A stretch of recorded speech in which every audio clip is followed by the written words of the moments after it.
ಮಾಧ್ಯಮದವ್ರಿಗೆ ನಮಸ್ಕಾರ. ಇವತ್ತು ದಿನ ನಮ್ಮ ಕನ್ನಡ ನಿರ್ಮಾಪಕರಿಗೆ ಒಂದು ಒಳ್ಳೆ ದಿನ ಅನಿಸ್ತಾ ಇದೆ ನನಗೆ. ಮೇಡಮ್ ಅವರು ಗೋಪ್ಲಿಕ್ಸ್ ಅಂತ ಲೋಗೋ ಲಾಂಛನ ಮಾಡಿದ್ದೀವಿ. ಅದರಲ್ಲಿ ಸಾಂಪ್ರದಾಯಬದ್ಧವಾಗಿ ಇದೆ. ಅದು ಅರ್ಶಿನ ಕುಂಕುಮ ಕಲರ್ಸು, ಸಿಂಬಲ್ ಬಂದು ವಿ ಫಾರ್ ವಿಕ್ಟರಿ. ನಾನು ನೋಡಿದಾಗ ನನಗೆ ಆಶ್ಚರ್ಯ ಅನಿಸ್ತು. ಮೇಡಮ್ ಹೇಳಿದ್ರು ಆಮೇಲೆ ವಿ ಅಂತೇಳಿ, ಏನೋ ಎಲೆ ತರ ಕೆರೆದವ್ರೆ ವಿ ಶೇಪ್ ಇದೆ. ಅದು ಸಾಂಪ್ರದಾಯಕ್ಕೆ ವಿಕ್ಟರಿಗೆ ಸೂಚನೆ ಆಗುತ್ತೆ. ಮತ್ತೆ ಅರ್ಶಿನ ಕುಂಕುಮ ಕಲರ್ಸ್ ಇದೆ. ಎರಡೂ ಒಂದು ವ್ಯಾಪಾರ ದೃಷ್ಟಿ. ನಮ್ದು ವಿ ಅಂತಾನೆ ಬರುತ್ತೆ, ವೈಷ್ಣವಿ, ವೈಭವಿ, ವೈನಿಧಿ ಅಂತ ನಮ್ದು ಥಿಯೇಟರ್ಗಳಿದೆ. ನಾನು ಯೋಚನೆ ಮಾಡಿ ವಿನೇ ಸೆಲೆಕ್ಟ್ ಮಾಡಿದೆ.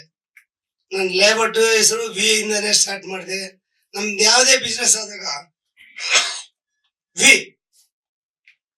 ವೈಷ್ಣವಿ ಡೆವಲಪರ್ಸ್, ವೈಷ್ಣವಿ ಬಿಲ್ಡರ್ಸ್, ಹೀಗೆ ವಿ ಅಂತಾನೆ ಮಾಡ್ಕೊಂಡು ಬಂದಿದ್ವಿ. ನನ್ನ ಲೈಫಲ್ಲಿ ಎಲ್ಲಾನು ಸ್ವಲ್ಪ ಆದಷ್ಟು ನಾನು ಎತ್ತರಕ್ಕೆ ಬೆಳೆದಿದ್ದೀನಿ ಅಂತ ತಿಳ್ಕೊಂಡಿದ್ದೀನಿ. ಆದ್ರೆ ಅದೇ ರೀತಿ ನಮ್ಮ OTT ಪ್ಲಾಟ್ಫಾರ್ಮ್ನು ಕನ್ನಡ ನಿರ್ಮಾಪಕರಿಗೆ ಒಳ್ಳೇದು ಮಾಡ್ಲಿ. ಈಗ OTT ಬಂದಾಗ ಎಲ್ಲರೂ ಖುಷಿ ಪಟ್ರು. ಏನೋ ಸಣ್ಣ ಸಣ್ಣ ಸಿನಿಮಾಗಳವ್ರಿಗೆಲ್ಲ ಏನೋ ಒಂದು ಸಿಕ್ಕತೆ, ಏನೋ ಒಂದು ಮಾಡೋಣ ಅಂತ ಭಾರಿ ಆತರದಿಂದ ಇದ್ರು. ಆದ್ರೆ ಇವತ್ತಿಂದ ನಮ್ಮ ಮಂಜು ಅವರು ಹೇಳಿದ್ರು, ಏನು ಪ್ರಯೋಜನ ಇಲ್ಲ ಆಗಿಲ್ಲ. ನಮ್ಮ ಇದರಲ್ಲಿ ಏನ್ ಬಂದಿದೋ ಕನ್ನಡದಲ್ಲಿ ಅಷ್ಟು ಪ್ರಯೋಜನಕರವಾಗಿ ಆಗಿಲ್ಲ. ಇವತ್ತು ಇವರು ಮೇಡಮ್ ಅವರು ಲಾಂಛನ ಮಾಡ್ತಾ ಇದ್ರೆ ನಿನ್ನೆನೆ ಹೇಳಿದೆ, ನೋಡಿ ಮೇಡಮ್, ನೀವು ಇದನ್ನು ಸ್ಟಾರ್ಟ್ ಮಾಡಿದ ತಕ್ಷಣ ನಿಮ್ಗೆ ಫಲ ಸಿಕ್ಕಲ್ಲ. ಕೆಲವು ವರ್ಷಗಳಾದ್ಮೇಲೆ ಇದ್ರದ ನಿಮ್ಗೆ ಫಲ ಸಿಕ್ಕತೆ. ಅಲ್ಲಿವರೆಗೂ ನೀವು ತಡ್ಕೊಂಡು ಬೆಳೆಸ್ಕೊಂಡೇ ಹೋಗ್ಬೇಕು. ಇದನ್ನ ಹೇಳಿದ್ನಲ್ಲ ಮೇಡಮ್ ನಿನ್ನೆ, ಅಷ್ಟು ಧೈರ್ಯ ಮಾಡಿ ಮಾಡ್ತಾ ಇದ್ರಿ. ಇದನ್ನ ಬೆಳೆಸಿ ಬಿಡಬೇಡಿ, ಬೇರೆ ಸಪೋರ್ಟ್ಸ್ ತಗೊಳ್ಳಿ. ಹೇಳಿದ್ನಲ್ಲಮ್ಮ ನಿನ್ನೆ, ಹಾಗೆ ಮಾತಾಡಿದ್ರೆ ಮೇಡಮ್ನು.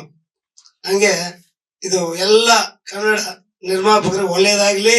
ಅವರಿಂದ ನಮ್ಮ ಫಿಲ್ಮ್ಗಳೆಲ್ಲ ತಗೊಂಡು ನಮ್ಗೆಲ್ಲಾನು ಹ್ಯಾಪಿಯಾಗಿ ಮುಂದಕ್ಕೆ ಸಿನಿಮಾ ಮಾಡೋಕೆ ಪ್ರೋತ್ಸಾಹ ಮಾಡ್ಲಿ ಅಂತ ಕೇಳ್ತಾ ಆ ದೇವರಲ್ಲಿ ಪ್ರಾರ್ಥನೆ ಮಾಡ್ತೀನಿ.